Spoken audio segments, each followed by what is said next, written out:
Bonjour à tout le monde, vous êtes sur le Mot TV et quant à moi c'est Jean-Pierre. La communauté africaine de Vancouver a perdu une maman de 35 ans qui a laissé un enfant de 9 ans. Elle s'appelle Mbarushimana Florence. C'était une maman très gentille qui aidait tout le monde. Moi-même, elle m'a aidé quand je suis venu ici à Vancouver alors qu'on ne se connaissait même pas. Mais le fait que j'étais burundais suffisait. I'm happy to meet my own family here in Canada. I'm happy to be a part of the Burundi's community here in Canada and wish this will continue for us to meet. Malgré la vie qui n'était pas facile pour elle depuis son arrivée au Canada, elle a gardé le sourire et prodigué des conseils aux autres mamans. Moi, je pense qu'elle savait là où elle était et elle voulait que personne n'y entre parce qu'elle a succombé, elle a été victime d'une overdose.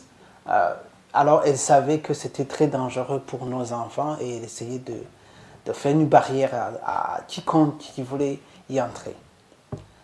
Elle disait ceci, il y a des choses qui se passent à l'extérieur que vous ne connaissez pas. Alors, soyez proches à vos enfants, ainsi vous allez les protéger.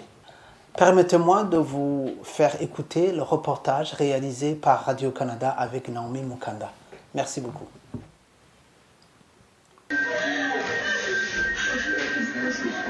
C'est un adieu douloureux et on se réconforte comme on peut lorsqu'un être cher nous quitte, surtout à la fleur de l'âge. La dernière fois que j'ai parlé à Florence, elle m'a dit qu'elle se marierait bientôt et qu'elle voulait que je chante à son mariage. Je ne m'attendais pas à ce que je la voie là, ici, pour la dernière fois. Remplie de peine et de chagrin, elle a tenu à lui faire une dernière déclaration d'amour. Love you, I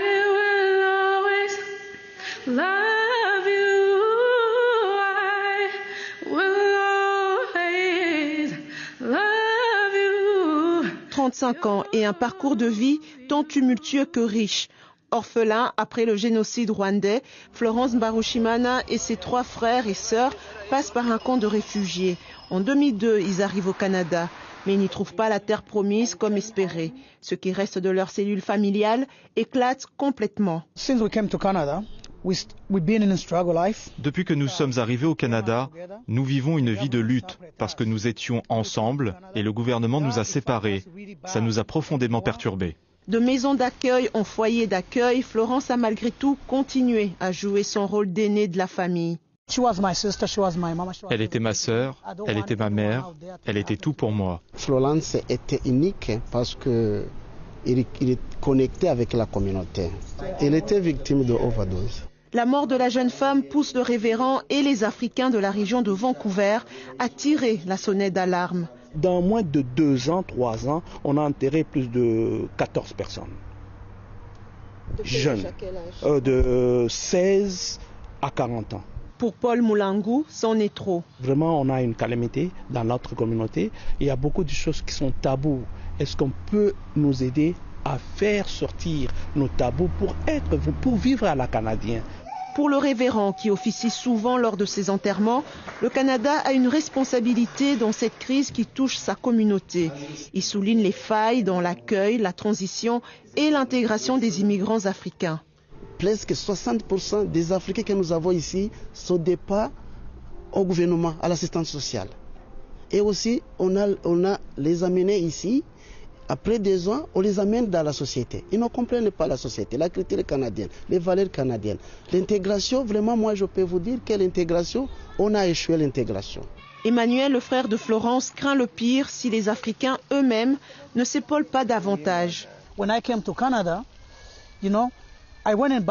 Quand je suis arrivé au Canada, j'ai vécu une descente aux enfers. Si on ne fait rien, beaucoup de gens vont mourir. Le temps presse pour Paul Mulangu qui voit ses jeunes tomber dans la toxicomanie. Très inquiétant parce qu'on va perdre toute une famille qui est venue pour se sauver, mais ils sont dans la poubelle encore. C'est pire que le camp de réfugiés. Florence avait tenté de faire sa part en travaillant dans le Downtown Eastside, le centre névralgique de la crise des surdoses. Si seulement on nous avait gardés unis, peut-être que nous ne serions pas en train de vivre un autre événement traumatisant.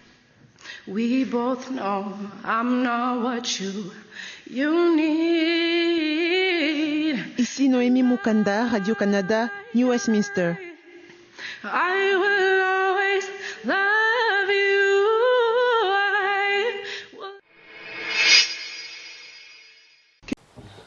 La communauté africaine devait essayer de s'unir et mettre en place une plateforme où nos membres peuvent parler et trouver une solution à nos problèmes d'intégration.